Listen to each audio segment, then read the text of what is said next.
Bonjour à tous pour une nouvelle semaine de résumé d'actualité geek. Il y a 3 ans, la société californienne Obsidian sortait sur nos PC leur jeu de rôle Pillars of Eternity.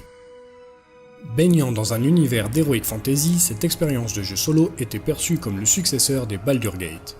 Accueilli positivement par la presse et les joueurs, Obsidian ne perdit pas de temps pour proposer une suite sur Kickstarter comme ce fut le cas pour le premier.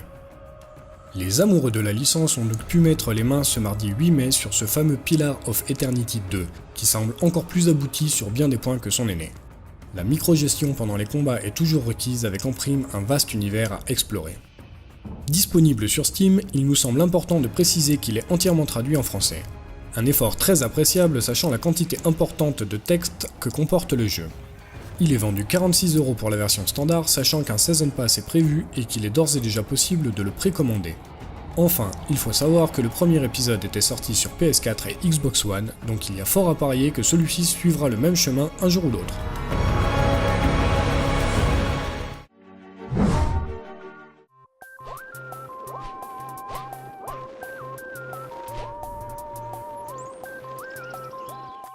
Vous aimez les Zelda à l'ancienne ? Vous aimez les roguelikes ? Alors vous aimerez peut-être Sword of Ditto. Peut-être. Se présentant comme un mélange de ces deux genres, on vous propose ici d'incarner un héros équipé d'une épée qu'il transmettra de génération en génération. Et comme c'est le cas dans les roguelikes, la mort rime ici avec progression. Dans Sword of Ditto, lorsqu'un héros passe de vie à trépas, il convient à une future génération d'achever le travail de ses aïeux.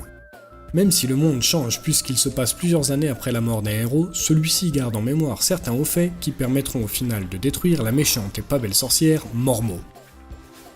Et comme c'est toujours plus marrant de taper les méchants à plusieurs, il sera aussi possible de faire le jeu en coop en ligne. Le principe du jeu a l'air vraiment amusant, mais les tests sur les sites spécialisés mettent en évidence une certaine répétitivité qui s'installe assez vite, ce qui est plutôt triste pour un roguelike.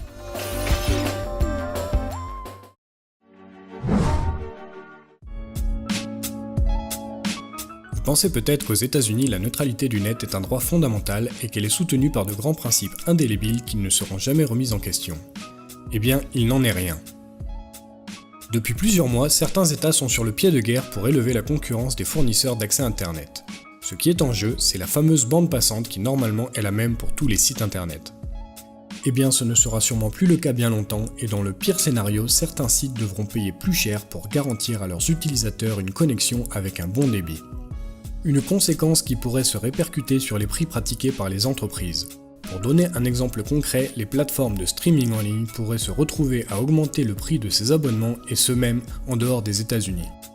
Affaire à suivre donc, surtout que d'autres États se battent à l'inverse pour protéger ce qu'ils considèrent comme un droit acquis.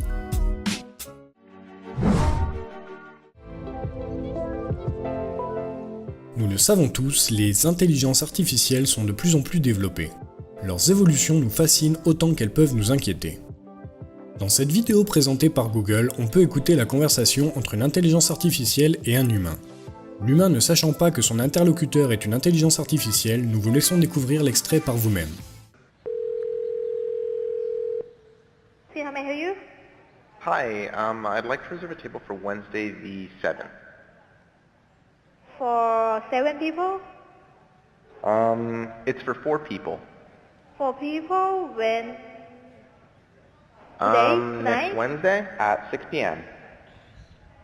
Oh, actually we reserve for after 5 people. For 4 people you can come. How long is the wait usually to be seated? For when, tomorrow or weekday or? For next Wednesday, the 7th. Oh no, it's not too busy. You can come for 4 people, okay? Oh, I gotcha. Thanks. Yep. Bye bye.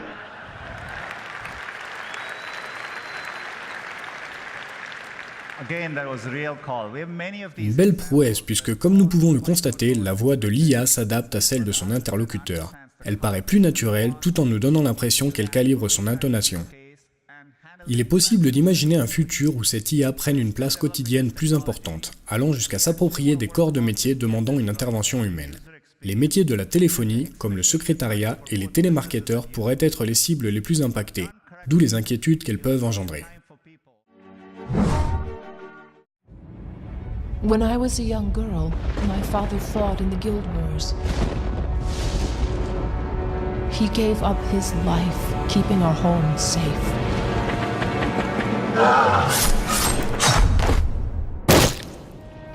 Nous voulions prendre le temps de parler d'un jeu qui nous tient à cœur et dont nous n'aurions d'ailleurs jamais pensé faire une news. Guild Wars 1 est maintenant vieux. Leurs développeurs sont depuis longtemps concentrés sur le second opus, délaissant naturellement le premier. Mais la flamme de l'ancienne Thierry continue de brûler pour certains d'entre nous, et apparemment les serveurs sont toujours peuplés de quelques irréductibles joueurs acharnés. C'est en observant cette présence que certains développeurs se sont mis à retravailler sur leurs anciens jeux pour une mise à jour complètement inattendue. Alors bien sûr, il ne s'agit pas de nouveautés qui vont nous faire bondir au plafond, nous sommes ici en présence de retouches techniques réclamées par la communauté, comme par exemple le mode plein écran fenêtré. Mais surtout, quelques refontes graphiques avec par exemple une distance d'affichage doublée. Alors que certains d'entre nous imaginaient sans doute les serveurs éteints, c'est déjà une bonne surprise de voir que le jeu n'est pas tombé dans les abysses, et donc qu'il soit encore possible d'y jouer.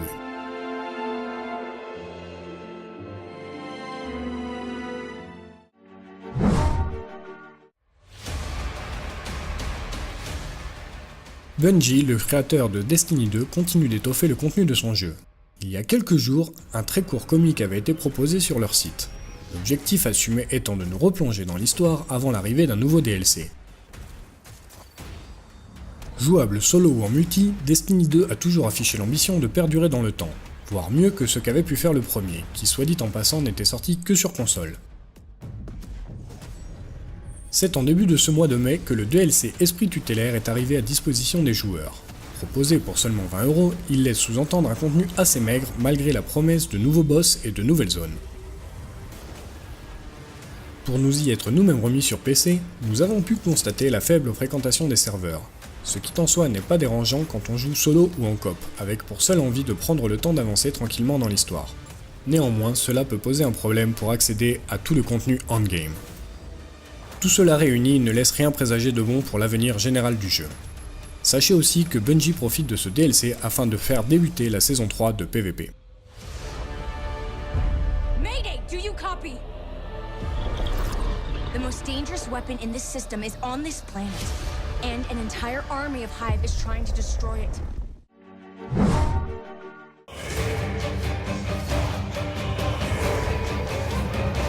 Le nouveau Total War, Throne of Britannia, est sorti et il se déroule cette fois dans le 9e siècle. Une époque déterminante dans l'histoire de la Grande-Bretagne où les royaumes sont divisés alors même que les Vikings envahissent leur territoire à coups de raids. Mais c'est aussi dans cette période parfois douloureuse qu'on finit par émerger les Royaumes-Unis tels que nous les connaissons aujourd'hui. Avec cet épisode, Creative Assembly met de côté ses armées d'Heroic Fantasy pour nous proposer un retour aux sources, vers un univers réaliste qui nous fera revivre les grandes batailles de l'histoire. Avec plus d'une dizaine d'épisodes déjà sortis, le risque d'en voir certains être moins innovants n'est pas surprenant. Throne of Britannia semble être de ceux-là, mais quand on est fan, il est vrai que même avec un gameplay daté mais efficace, la promesse de vivre une ambiance différente suffit parfois à nous faire remettre le pied à l'étrier.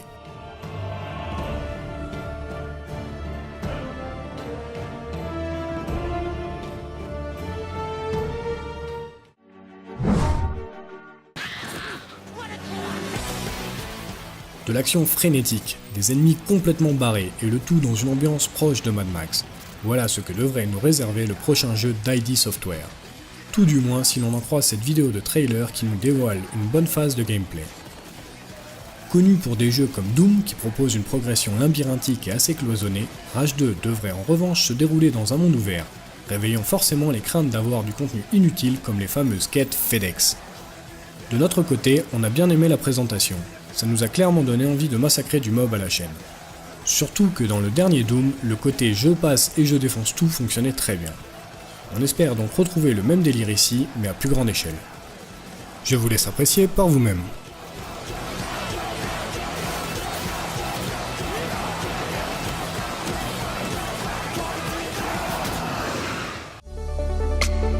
Et voilà, c'est tout pour cette semaine. Je vous dis à la semaine prochaine et si la vidéo vous a plu, n'hésitez pas à liker ou à mettre un commentaire et à souscrire à la chaîne.